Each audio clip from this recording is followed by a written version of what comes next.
Before we get rolling, a quick warning for the faint of heart and the terminally offended.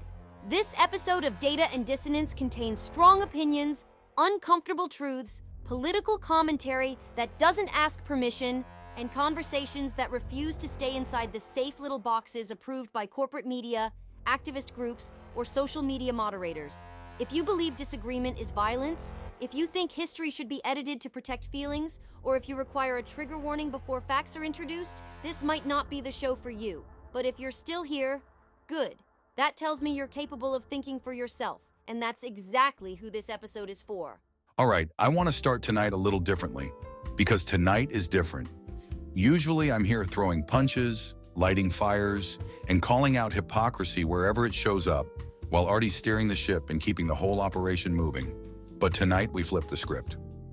Tonight I'm in the host chair, and the man who normally runs point, the guy who built Data and Dissonance from the ground up, who took the hits, ate the criticism, and kept pushing forward when it would have been easier to shut up, is the one in the guest seat. And that matters because this show didn't come out of nowhere. It came from lived experience, frustration with lies, a refusal to stay silent, and a willingness to say things out loud that a lot of people think but are too afraid to say. So tonight isn't just another episode. It's a look behind the curtain, a conversation about why the show exists, how it evolved, and what happens when you stop asking for approval and start telling the truth. So let me officially welcome everyone to Data and Dissonance. Special guest Friday. If you're a regular listener, you already know the voice sitting across from me.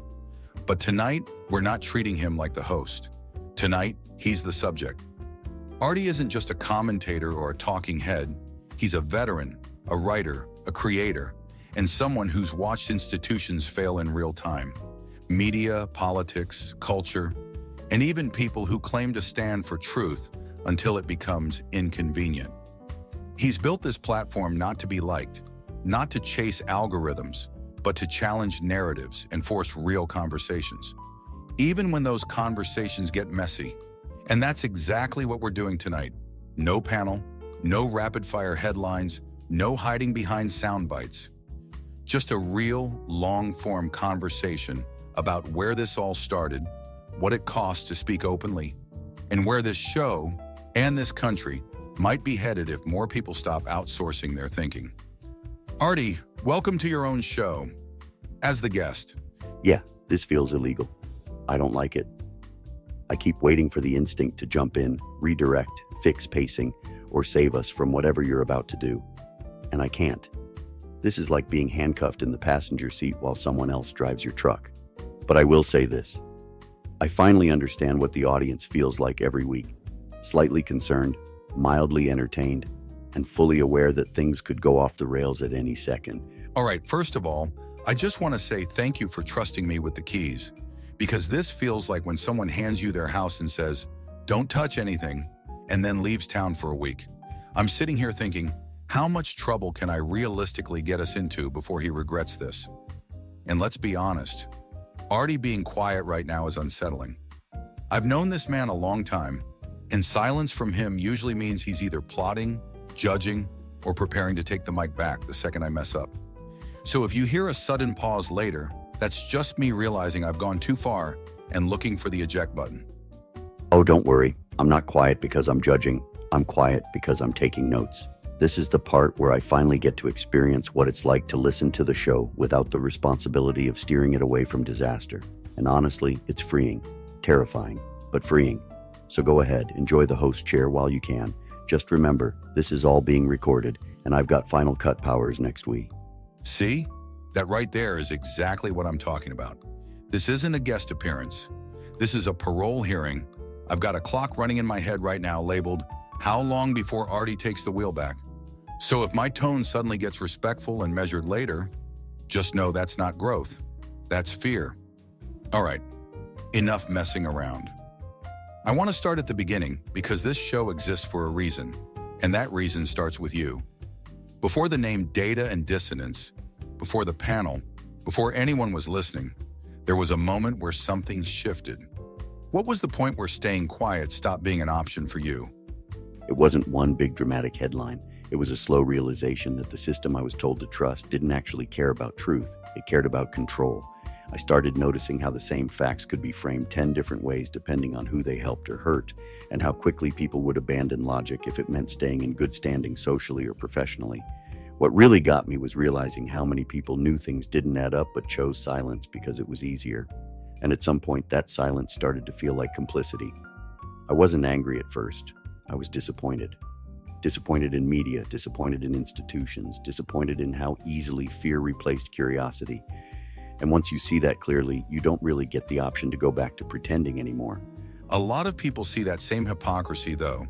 They complain about it privately, maybe argue on social media, then move on with their lives. What made you decide to actually put your name and voice on it and build something public instead of just venting like everyone else? Because I realized I was already paying the price either way.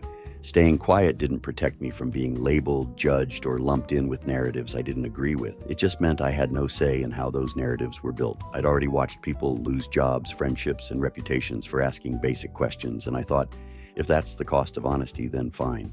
At least honesty lets me sleep at night. Data and Dissonance wasn't about changing everyone's mind. It was about creating a space where facts could exist without needing permission. A place where people could hear opposing views without being told who to hate for listening. That sounds noble, but it also sounds heavy, because once you step into that role, there's no hiding. You take the heat, the accusations, the labels. Did you expect the backlash to be as intense as it's been?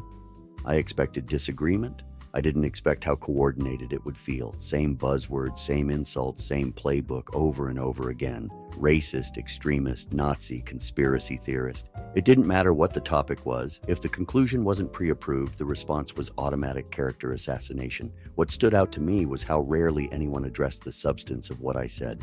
They attacked tone, intent, and identity instead. That's when I knew the show was hitting something real. Because when people can't refute facts, they go after the speaker. That's not debate. That's damage control. And that right there explains the name Data and Dissonance better than any tagline ever could. Because it's not just about information, it's about the discomfort people feel when that information doesn't match the story they've been sold.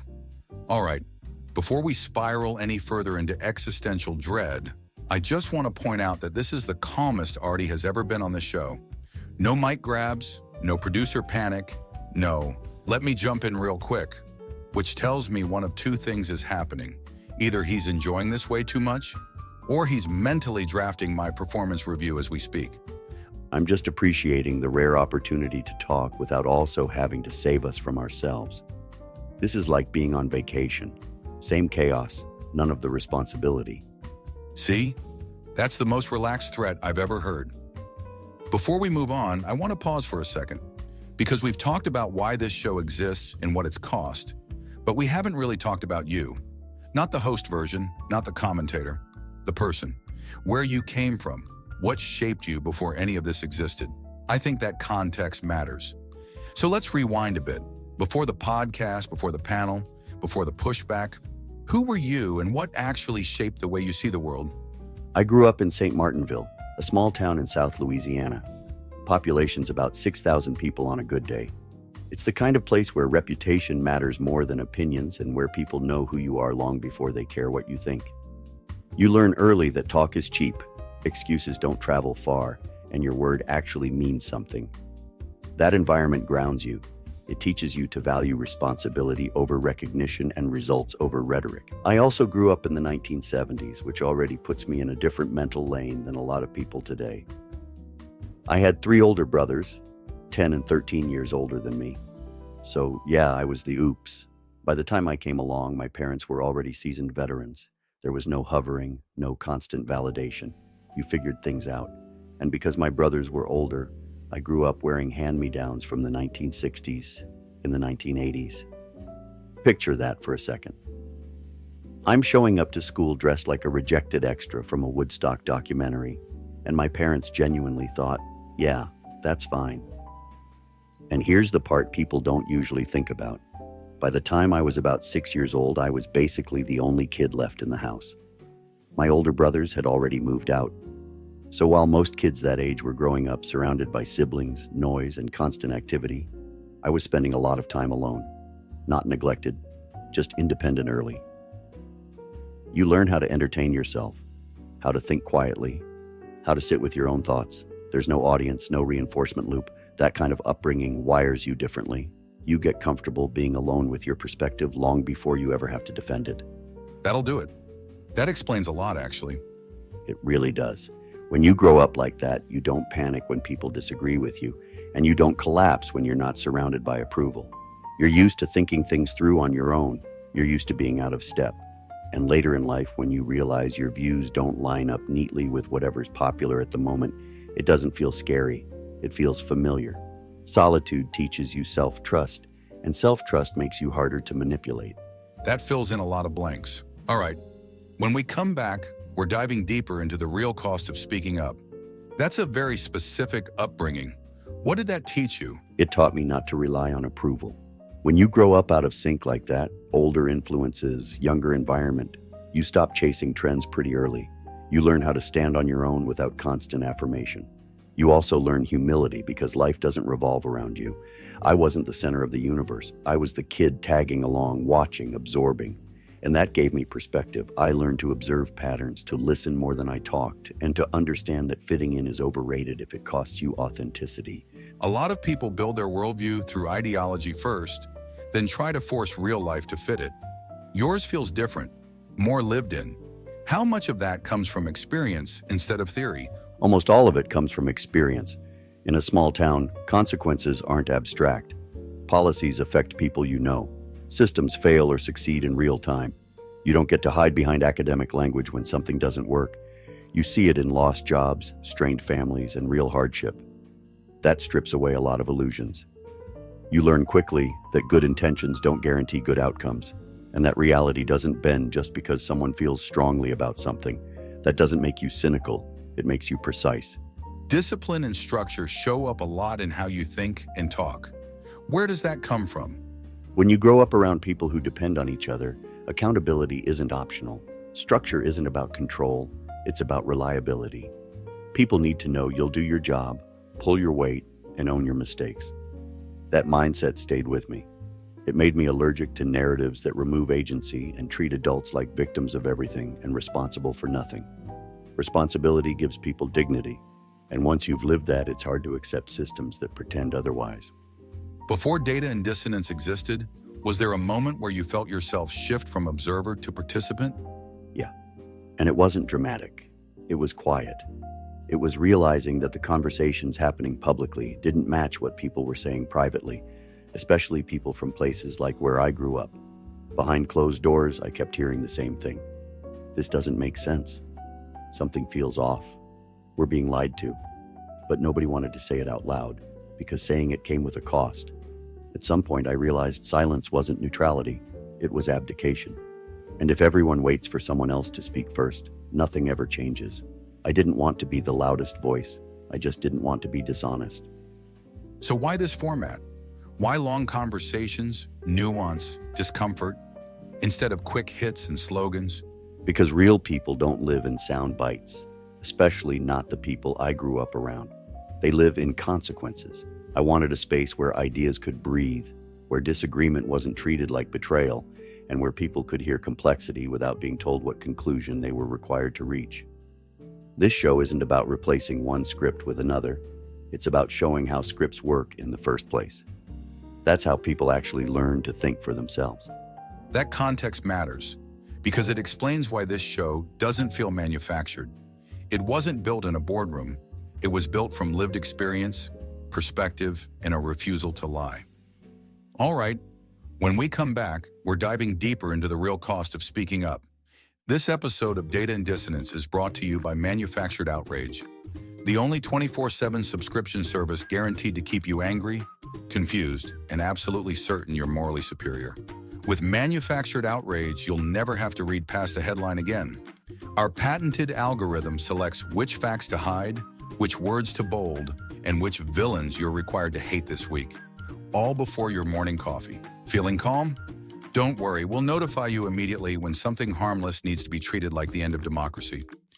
I used to think critically, but after just 3 days on Manufactured Outrage, I now scream at strangers online with total confidence and zero information. Manufactured Outrage, because thinking is hard, but reacting is easy.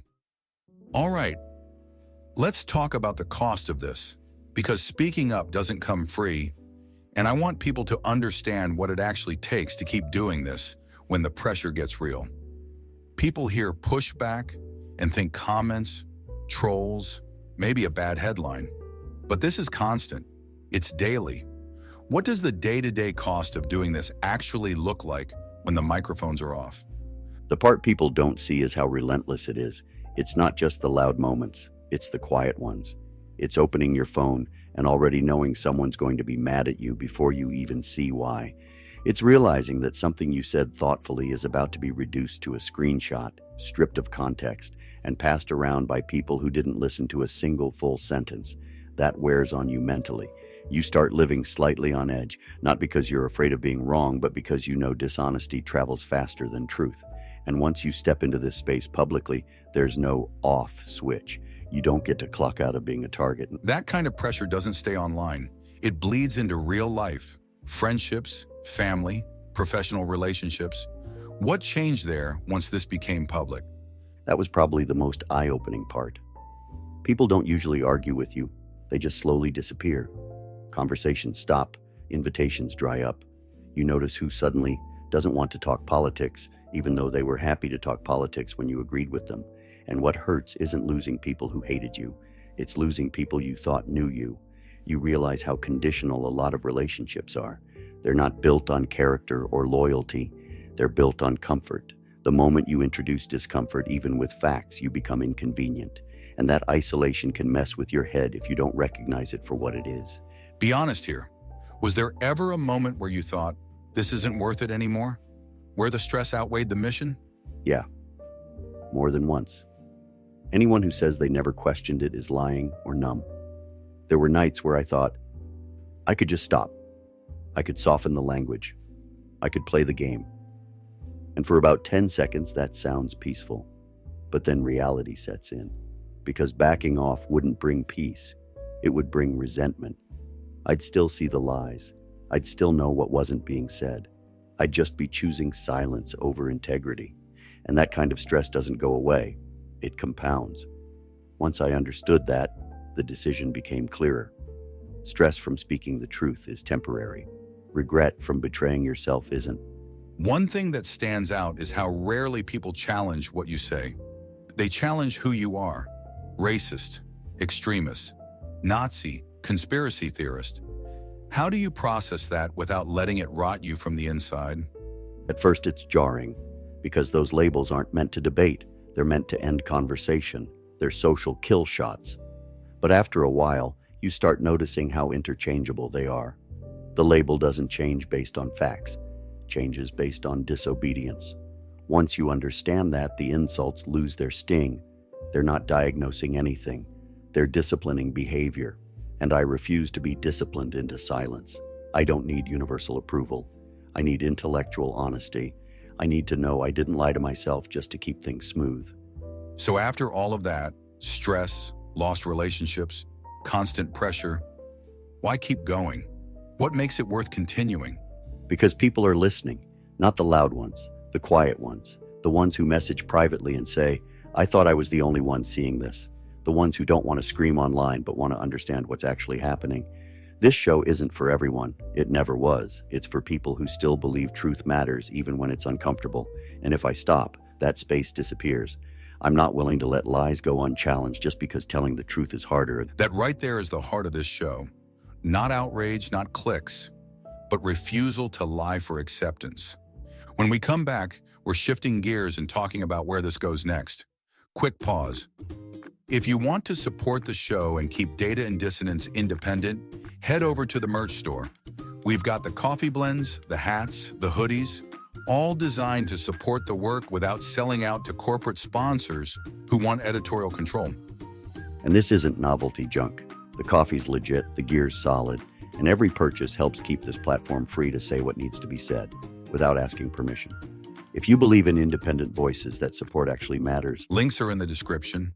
Grab something, support the show, and let's keep moving. Let's talk about the media piece of this because that's really the engine behind everything we've been discussing. Most people don't interact with government, policy, or institutions directly. They experience all of it through headlines, clips, and framing. From your perspective, what's actually broken in the media right now, and how much of this do you think is incompetence versus intentional narrative control? What's broken isn't just bias, it's incentive. The media no longer exists to inform, it exists to manage perception. Outrage drives clicks, fear drives engagement, and nuance kills momentum. So instead of asking, what's true, the question becomes, what keeps people watching? And once that's the incentive structure, reality becomes flexible. Context gets stripped, timelines get blurred, and facts are presented selectively to guide emotion instead of understanding. I don't think most journalists wake up thinking, how do I lie today? I think they wake up thinking, how do I survive in this ecosystem? And survival means compliance. The system rewards narrative alignment and punishes deviation. So over time, the media stops being a watchdog and starts acting like a script supervisor. One thing you hammer constantly is framing. How the same event can feel completely different depending on what details are emphasized or ignored. Why is framing so powerful, and why don't more people notice it happening? Because framing operates below awareness. People think they're reacting to facts, but they're really reacting to emotional cues. Word choice, ordering, what's highlighted, what's omitted. If you show someone an outcome without showing the cause, you control the moral response. If you remove history, everything looks like oppression. If you remove agency, everyone looks like a victim. That's not accidental, it's efficient. And once people emotionally commit to a frame, facts that contradict it feel like personal attacks. So instead of updating their understanding, they defend the narrative. That's how propaganda works in modern systems, not through force, but through emotional conditioning. We're also seeing this obsession with experts. Trust the experts. Don't question authority. Anyone who asks follow-up questions is labeled dangerous or irresponsible. How did skepticism, which used to be healthy, become treated like extremism? Because skepticism threatens control. Institutions love expertise as long as it's unchallenged. The moment someone asks, based on what data or who benefits from this conclusion, they become a problem. What we've done is confuse credentials with truth. Expertise should inform debate, not end it. But when institutions are wrong, or worse, when they're dishonest, skepticism becomes necessary. The problem is that admitting error destroys authority, so instead of correcting course, institutions double down and attack dissent.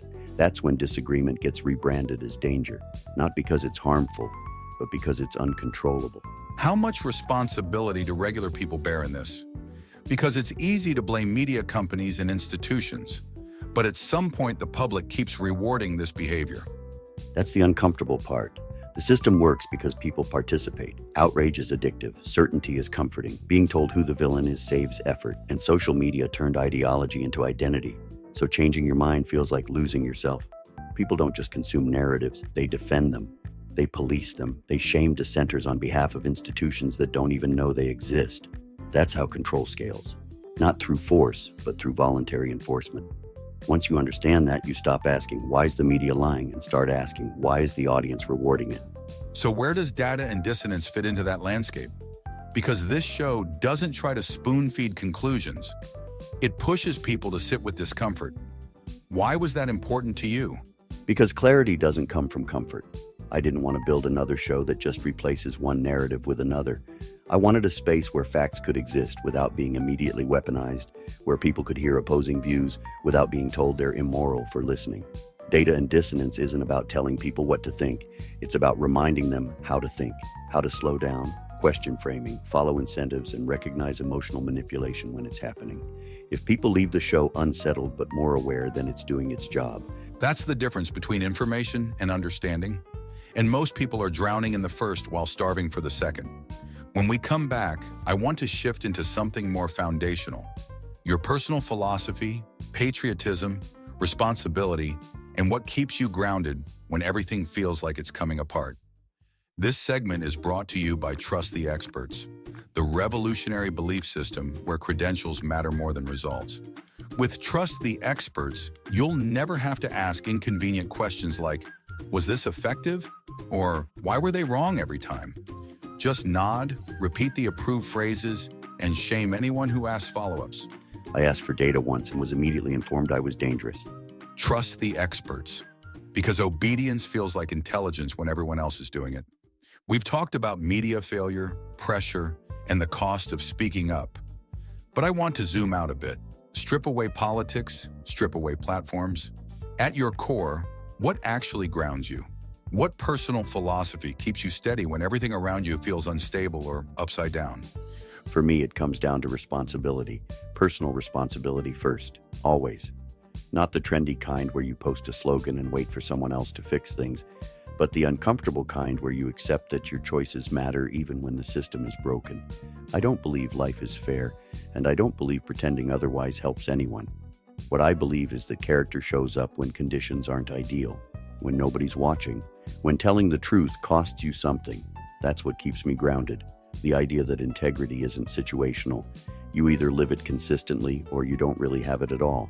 Patriotism has become a dirty word in some circles, or at least a misunderstood one. How do you define patriotism, especially in a time when the country feels this divided? To me, patriotism isn't blind loyalty, it's honest stewardship. It's loving the country enough to criticize it when it strays from its principles and defending it when it's unfairly attacked. Patriotism means understanding the system isn't perfect, but believing it's worth preserving and improving rather than tearing down. It's gratitude for the freedoms we inherited and responsibility for what we pass on. You don't burn down your house because the roof leaks. You fix the roof. And you don't apologize for loving the place that gave you the right to speak freely in the first place. That idea of stewardship implies duty, and duty usually conflicts with comfort. How do you reconcile that in your own life? Comfort is seductive, but it's also fragile. It disappears the moment conditions change. Duty, on the other hand, gives you something solid to stand on. I don't chase comfort anymore. I chase clarity. I want to know where I stand, what I believe, and why. That doesn't mean I'm never wrong. It means I'm willing to be corrected by evidence instead of emotion. And when things get chaotic, culturally, politically, personally, that clarity becomes an anchor. You don't drift as easily when you know who you are. A lot of what you talk about sounds forward-looking. Not just reacting to the present, but thinking about what comes next. How much of this is about the future, about what we leave behind? A lot of it is about that. I think we underestimate how much we're teaching the next generation. Not through what we say, but through what we tolerate. If we teach them that truth is flexible, that comfort matters more than integrity, that silence is safer than honesty, then that's the world they inherit. I don't want to leave behind a culture where people are afraid to speak, afraid to question, afraid to stand alone. Even if this show reaches a limited audience, the principle matters. You plant seeds you may never see grow, but that doesn't make planting them pointless. One thing that stands out is that despite everything we've talked about, you don't come across as bitter. You're firm, but not cynical. Where does that balance come from? Because bitterness gives the chaos power. I've learned that you can be critical without being cruel and confident without being arrogant. I don't assume I have all the answers. I assume I have a responsibility to keep asking honest questions.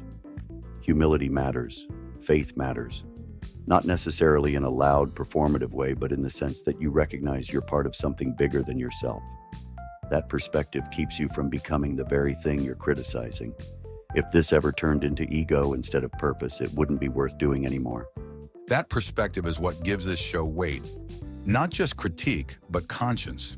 When we come back, we're closing this out by looking forward. What comes next? What you want this platform to become? And what you hope people carry with them when they listen. All right, last stretch. We've talked about where this started, what it costs, and what it stands for. So let's look forward. When you think about data and dissonance a year from now, 5 years from now, what do you actually want this to become? I don't want this to become bigger just for the sake of being bigger. I don't care about chasing trends, appeasing algorithms, or sanding off the edges to make it more marketable. What I want is depth. I want this to be a place people come when they're tired of being lied to, talked down to, or emotionally manipulated. A place where disagreement isn't treated like violence and curiosity isn't treated like a threat. If the show grows, great, but it grows on its own terms.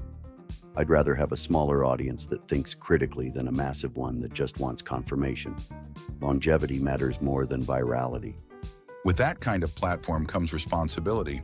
People listen, they trust, they take cues. How do you think about that weight? That weight keeps me honest. I don't take it lightly that people tune in and give their time. That's something you don't get back. So I try to be careful about what I say, not in the sense of playing it safe, but in the sense of being accurate and fair. I don't want to replace one narrative with another. I want people to walk away better equipped to evaluate information on their own. If someone listens and still disagrees with me, that's fine. What matters is that they understand why they disagree, not just that they were told to. That's respect for the audience. There are people who will never give this show a fair shake. They've already decided what box to put you in. What do you say to them, if anything? Honestly, nothing. You don't convince people who aren't listening. I'm not here to win over those who've already closed their minds. I'm here for the ones who still feel that quiet discomfort when things don't add up. The ones who sense something's off, but don't know where to start. If someone hates the show without ever engaging with the content, that's their choice. I don't need universal approval. I need intellectual honesty from myself first. So for the people who are listening, the ones who come back episode after episode, what do you want them to take with them after tonight? I want them to remember that thinking for yourself isn't radical, it's responsible. You don't owe loyalty to narratives, parties, or institutions that refuse to earn your trust. Question framing, follow incentives, slow down before reacting, and don't let fear bully you into silence. You don't have to be the loudest voice in the room to be effective, but you do have to be an honest one. If people walk away more grounded, more curious, and less willing to outsource their thinking, then this episode did its job. That's a hell of a note to end on. Artie, I appreciate you trusting me with the host chair. And I'll say this honestly, Data and Dissonance works because it isn't performative. It's principled, and that's rare right now. And I appreciate you not burning the place down, at least not completely. But seriously, this show exists because people are willing to listen, question, and stay engaged. That matters more than numbers ever will. I want to close this out by pulling everything together, because tonight wasn't just an interview. It was a blueprint. What you heard across these segments wasn't outrage for clicks or performance for applause. It was someone laying out what happens when you stop outsourcing your thinking and accept the cost of intellectual honesty. That cost is real. It shows up in stress, strained relationships, lost comfort, and constant pressure to either conform or shut up. But what tonight also made clear is that the alternative, silence, compliance, and self-censorship, costs even more in the long run. We're living in a time where truth is treated like a threat, disagreement is treated like violence, and people are rewarded for repeating narratives instead of questioning them. And shows like Data and Dissonance exist because that system doesn't hold up under scrutiny. What stands out to me most is that this isn't about being right all the time. It's about being honest all the time. It's about recognizing manipulation when you see it, understanding incentives instead of slogans, and refusing to let fear decide what you're allowed to say. You don't have to agree with everything discussed tonight to take something valuable from it. You just have to be willing to think. And that willingness, that quiet resistance to intellectual laziness, is what actually moves things forward. If you leave this episode more grounded, more curious, and less reactive than when you started, then this conversation did exactly what it was supposed to do. Always remember, speak truth, stir thought. Tonight's episode of Data and Dissonance is brought to you by the Caleb Rourke thriller series, including The Covenant Protocol and The Prophet Directive. If you appreciate narratives that don't insult your intelligence, stories built on realism, consequence, and moral tension, this series is for you. These aren't surface-level thrillers. They're grounded, deliberate, and written for readers who like their fiction sharp and thought-provoking. You'll find links in the description. Support the work, support independent voices, and help keep conversations like this alive.